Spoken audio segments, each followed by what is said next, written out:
Hey guys, American Trucker here. So I'm up here in um, Ohio, St. Clair's. I think that's the place where I'm at. As you can probably see, I'm staying in a hotel room. So I am meeting tomorrow morning with two um, companies that haul frac sand.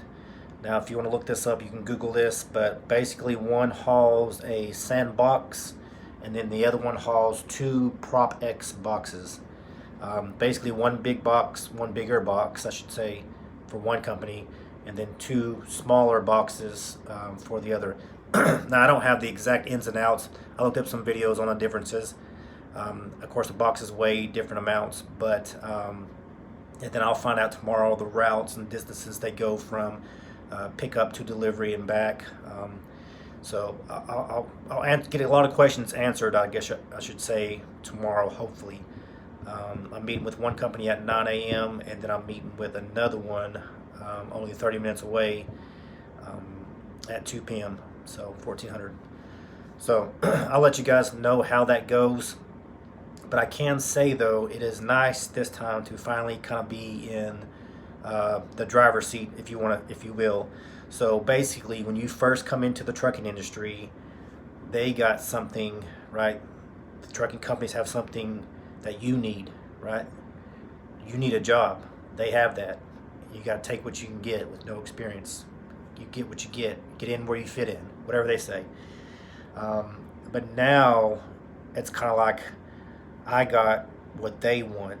So I got the leverage basically. I got 2 years in, which I say that's the magic number for a lot of companies. There's some that want 3 years, and then if even more that want 5 years. You'll run into that every once in a while, but 2 years is going to qualify you for a lot of jobs. I mean, a lot of jobs, and I think that has something to do with insurance. But anyways, I got 2 years plus in. And I have tanker and hazmat. I can't stress enough, if you don't have tanker and hazmat, I would get those. I would get all the endorsements you can get, but I would definitely get tanker and hazmat. So those are both required. And then I made another video. If you watch that, if not, you can go back and watch it, about the specifics you need to get on to basically in the oil fields. They want a certification called H2S, and then they want a PEC safe land. And then one of the companies that I'm going to tomorrow also wants something called Sand Tracks, and I took that through a place called Freight Tracks. But anyways, that's neither here nor there. So I have those. I have a couple other offers as well down in um, West Texas and South Texas. Now, here's kind of what I'm finding out. So, I've watched some other trucking channels, and there was a, gosh, what's his name? Red Viking Trucker. It's called something else now, but if you watched YouTube trucking videos for a while, you probably know Red Viking Trucker, and whatever he changed his name to now that he's got a wife and all that stuff, and they got their own channel together now. But anyways, he talked about working in the oil fields and how nasty it was, and how sand is going to be in everything, all in your truck, all in your clothes. Every time you get out, it's just going to be everywhere. It's just a mess. And when I first looked into it, I thought, well, that doesn't sound good, but that's nothing it's not a showstopper. It's nothing I couldn't deal with if I needed to. So I started looking into that, and those are more like what's called pneumatic trailers. There's a different type of trailers that actually has what's called a blower on the trailer if you're hauling sand, and you physically hook up these pumps, and they got those three different sections, at least the ones I've seen. If you know what I'm talking about, like one big section, but they're kind of into three different sections, and you basically blow the sand out through high pressure. And then, so that's kind of like the old school. So he did that a pretty good while ago, and that's where sand gets everywhere. It gets in everything, and it's just real mess. Well, there's kind of been recent developments since then in the last several years, and it's called the sandbox and then Prop X boxes. And if you look those up, probably on YouTube, you can probably find videos as well. But it's supposed to be almost zero dust, zero sand, zero mess. It's just a different way of delivery system. I mean, when you deliver the boxes, the sandbox or the Prop X boxes, you're not actually blowing it out of your trailer. These are boxes that get put on your trailer, and when you get to deliver it, a forklift comes and takes that box off, and that's it. There's no pumping of the sand out of the actual box while you're there on site. And then they just put it empty on it, and you go back and get that filled up.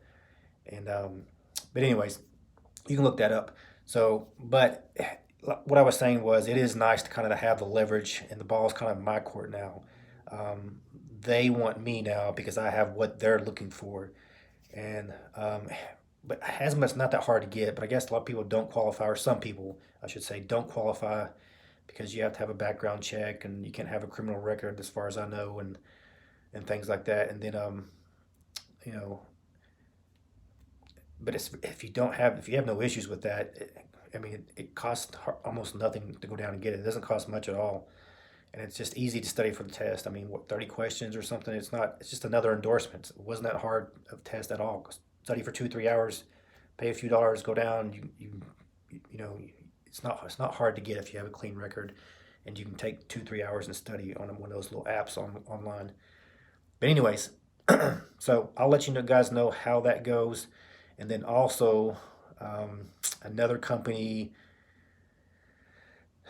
and this is enticing as well. So I got a lot of decisions to make, but I have options. That's a good problem to have, I guess. I have a lot of options right now. But another one that really is enticing is a hauling reefer, but hauling hazmat reefer. So I got reefer experience, and I have a hazmat, and I've hauled some hazmat with Prime. So I can say I have some experience. I haul a decent amount of loads with Prime, hazmat loads, um, and they pay supposedly really well. Um, if I went that route, I've already looked into buying a reefer trailer. Now, of course, I would rent for a little bit, but they want like $600 a week to rent one of their reefer trailers, which I actually went back to where I bought my truck. If you work for Prime, you know who this is. If not, you can look it up. But Pedigree Truck Sales, which sells Prime's old trucks and trailers, they actually do a little bit of renting as well, believe it or not, or leasing a trailer, whatever you want to call it. Even if you don't work for Prime, you don't have to work for Prime. But he said it would be about the same amount, so it's expensive. Weekly, $600 a week is expensive in my opinion to rent a trailer. When you can buy a good used trailer, one of Prime's trailers that have been kept up, and they've been doing the preventive maintenance and stuff on them, with 12,000 hours or so, which is not bad for a reefer, in a 2018 for about 28.5. So you do the math on that. If I went and leased a trailer for $600 a week, $2,400 a month, you multiply that out times 52 weeks. I mean, you're already looking at $30,000. That's what a trailer cost buying through Pedigree, a used trailer, 2018 with about 10,000 hours. So if I went that route, what I would probably do is I would rent a trailer from them for a few weeks at least. I don't know how long, but a few weeks. I would rent one, make sure everything's on the up and up, make sure it's going to work out. But I wouldn't, if I thought it was going to be something that was going to be a longer term, I would definitely look into buying a trailer ASAP. Um, and then if I worked there for a year, it would basically, those payments that I would have rented would pay for a whole trailer, a used trailer, if it went that direction. But anyways, so that's another possibility. But I mean, it's up there.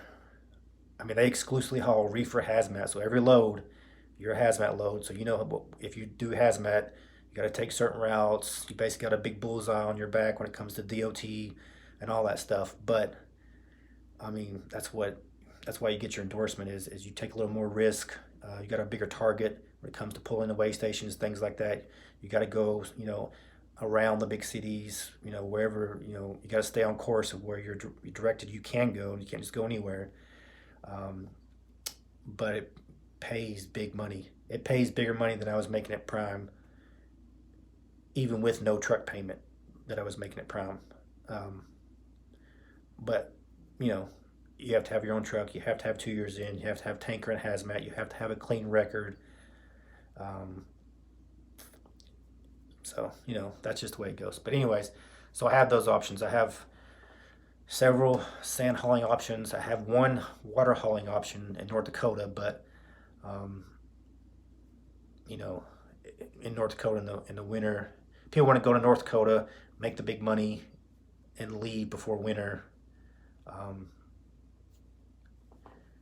and that's just that's what people do in the oil field. But anyways, I got several options, but I'm in the driver's seat on this one, this time, and it feels good. So I just want to let you guys know about that, and I'll let you guys know how it goes. Um, a lot of people make a lot of big promises to get you to come work for them, and then it doesn't pan out sometimes. So I'm hoping to try to avoid that. That's why I'm coming up here, doing a lot of legwork, a lot of investigation before I commit to a company. I don't want to just call someone up. They tell me what I want to hear, and then like, sure, I'll come work for you, and then I want to look somebody in the eye, face to face, sit down with them, and them tell me, all these promises. So if it doesn't work out, I go back to them. I get to look them right back in the eye, face to face, not over the phone, not over the text. I'm a face to face guy, and say, hey, this is exactly what you told me, and then we take it from there. I know it's old school, it's old fashioned maybe, but I just like to look a man in the eye whenever we make an agreement on something. It's just hard for somebody to weasel out, if you when you got them face to face. But anyways, hopefully things work out. Hopefully, I'm probably being a little bit of a pessimist on this more than an optimist, but ideally I try to be a realist on everything I do. So we'll see how it goes. I'll let you guys know. I'll keep you updated. American Trucker, I'm out.